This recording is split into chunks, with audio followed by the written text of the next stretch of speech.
శ్రావణి వర్మ. మీ లైఫ్లో ఉన్న మీ biggest fear ఏంటి సార్? అండ్ మీరు ఎలా ఓవర్కమ్ అయ్యారు దాన్ని? నా బిగ్గెస్ట్ ఫియర్ని నేను ఇప్పుడు యాక్చువల్లీ లివ్ చేస్తున్నాను. ఇలా స్టేజ్కి ఇటువైపు ఉండి ఇంతమంది ముందు నుంచి ఉన్న నాకు లైఫ్లో చిన్నప్పటి నుంచి అలవాటు లేదు. నాకు చాలా స్టేజ్ ఫియర్ ఉండేది. సినిమా ఇండస్ట్రీలోకి వచ్చిన కొత్తలో కూడా మైక్ పట్టుకొని మాట్లాడమంటే మైక్ ఇట్లా వణుకుతూ ఉండేది లోపల నుంచి. బట్ ఓవర్ టైం డెఫినెట్లీ మా కెరియర్లో అది పార్ట్ అండ్ పార్సల్ కాబట్టి ఇలా వచ్చి మాట్లాడడం, మీతో ఇంటరాక్ట్ అవ్వడం కొంచెం టైం తీసుకుని మెల్లగా అలవాటైంది. ఎలా ఓవర్కమ్ చేసాను తెలీదు, విత్ టైం మెల్లమెల్లగా అలవాటైంది అంతే. ఇప్పటి వరకు తీసిన మూవీలో for which role you were connected more and why? అంటే ఇదా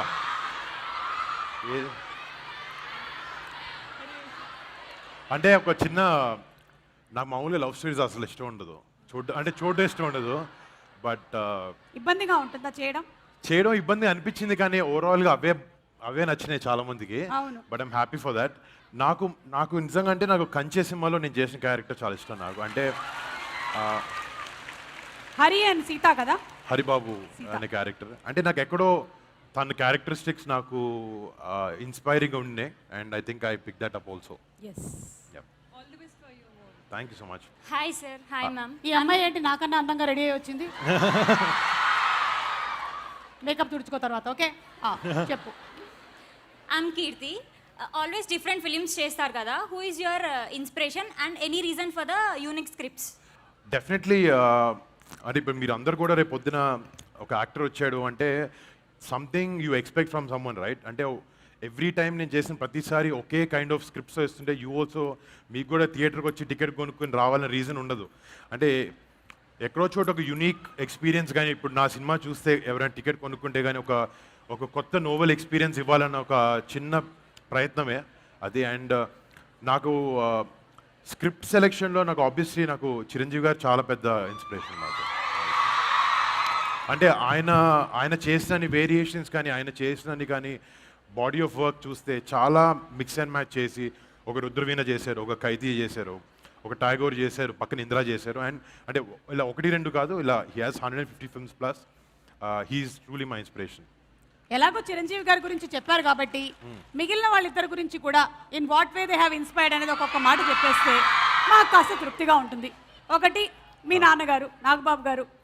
అంటే డెఫినెట్గా సిచ్యువేషన్స్ని ఎలా డీల్ చేయాలి, డే టు డే సిచ్యువేషన్స్ కానీ మన ఎమోషన్ని హ్యాండిల్ చేసుకోగలిగి ఒక చాలా ప్రెషరైజ్ సిచ్యువేషన్ వచ్చినప్పుడు how to smoothly come out of it, or ఒక పక్కోడికి రెస్పెక్ట్ ఎలా ఇవ్వాలి అనేది మాత్రం నిజంగా మన నాన్నగారి నుంచి నేర్చుకున్నాను. Channelise emotions. Yes super.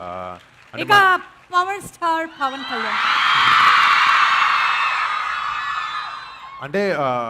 అంటే లైఫ్లో చాలా మందికి చాలా ఆనెస్ట్గా ఉండాలి, లోపల ఏమనిపిస్తే చేయాలని అనిపిస్తుంది. బట్ సొసైటీ కానీ ఎవరో ఏదో అనుకుంటారనేది అలా 100 విషయాలు వాళ్ళని ఆపేస్తూ ఉంటాయి. They won't let us be what we are. But ఒక ఆనెస్ట్గా ఆయనకుండే ఆనెస్టీ ఎవరి గురించి కాదు, ఒక మంచి చేయాలన్న ఒక తత్వం అయింది. అది that thing is unbelievable. Hi sir. Hello. Hi ma'am. Myself Nikhita.